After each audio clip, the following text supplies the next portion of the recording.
Are Lizardmen Cold One Riders any good in patch 5.1? I'll throw this out right now. They're better than they were because you no longer need to fear losing them to rampage. Cavalry that rampage are cavalry marked for death. These are no longer marked for death. Therefore, what we can do with them has greatly expanded. And yeah, the feral cold ones still rampage, but you can rarely recruit them in campaign, so big whoop. Recruited for 850 gold and 213 upkeep, the base Cold One Riders come at 48 entities, slightly reduced from normal cavalry, and unlike the Spear version, can be recruited for 1 turn from the Tier 3 cavalry building, which has no direct upgrades. This difference in recruitment time sometimes matters a lot. Health is 6,480 across the unit, 435 health per entity. Armor is 90, which is pretty high, along with bronze quality cavalry shields blocking 30% of small arms fire from the front, not 35%. This is the only form of missile protection by default. Leadership is 75, same as Saurus Warriors. Speed is 66, which is very restrained for cavalry, but charge speed of 100 makes that part look much faster.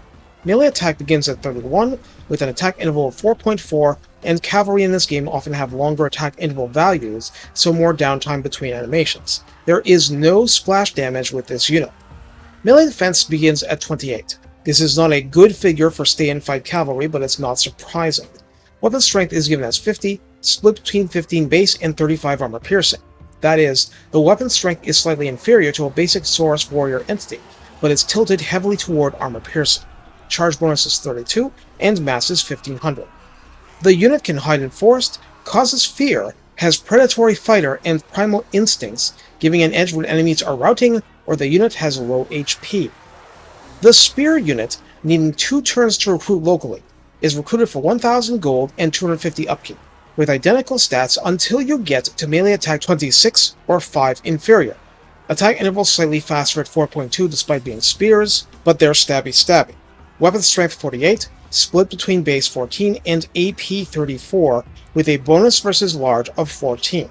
14 is not all that high in the grand scheme of things, but nonetheless, that's 48 entities with a base 40 to attack large targets and do weapon strength 62 with an armor-piercing tilt.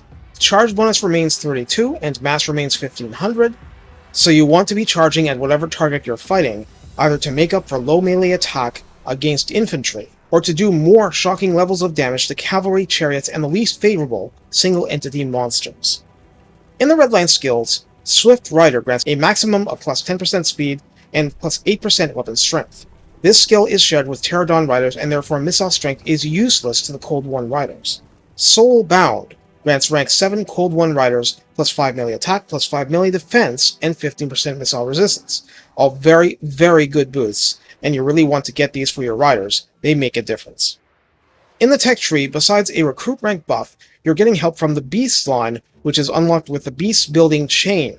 Sequence of Ferocity as plus 5% speed and plus 10 flat charge bonus for Cold One units. That's the only one you can get without the part of the tech tree unlocked with a scrying pool. And rework. Sequence of the Hunt adds plus 5 melee attack and plus 10% weapon strength independent of Redline skills. The Capstone gives upkeep reductions. So how do you use Cold One Riders? Well, as I said at the start, that's improved a great deal because no rampage! Yes! Broadly speaking, the Spear variety is better because you have lots of things that can trample over infantry and losing 5 melee attack and a fraction of weapon strength. Okay, it hurts, it does, but it's still not that much in the grand scheme of things. That's basically true if you keep your unit on the move and charging into new targets. You'll obviously do this if you can, and sometimes it won't work out. That's cold-blooded life. The unit will accumulate damage despite its armor, and you're often late in a battle with a fairly damaged unit, but it's also getting quite a few kills, and doing lots of damage for you just on the strength of charge bonus and armor piercing. That's pretty much how it goes. Also, I want to emphasize that 48 entities each potentially hitting one target, less in reality due to frontage and spacing, still means a lot more targets being struck than the maximum 7 that a Stegodon can splash in melee. If you need to destroy entire units of opposition, you're hitting a lot more of those units with cavalry than with any single entity in melee. That's how the math works. Of course, using both a Stegodon and a Cold One unit can really help you here. If you're facing Tomb Kings or Bretonia, the Spear version will help a lot when fighting the cavalry units in a prolonged melee. If you're fighting Dwarfs, feel free to spam some regular ones with a one-turn recruitment, and understand you might well lose them, but they can do a lot of pain on the way. That's basically life of this unit in general. It can do a lot of damage, but is by no means, at all, high-tier cavalry. It's clunky, it's slow for cavalry, but it hits decently hard, and like I said, the spear version is a hedge against a lot of cav and monsters that the game throws at you, and that's a good thing for your army compositions. You just need a bit of time to recruit and a bit of extra gold. Take care, and have fun taking the now much more reliable budget option to roll over your opposition.